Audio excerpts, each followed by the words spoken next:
What is up, ladies and gents? Welcome back to the 50 caliber air gun versus channel. As you can see, we have the rifle right here, and today we're actually going to be shooting a clock radio. So it's pretty old, and we're going to see what happens. We're going to be using 50 caliber hollow point pellets. Nice and easy.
Alright, so as you can see, the radio did not stand a chance.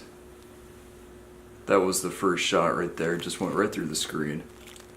So, no luck there. Oh man.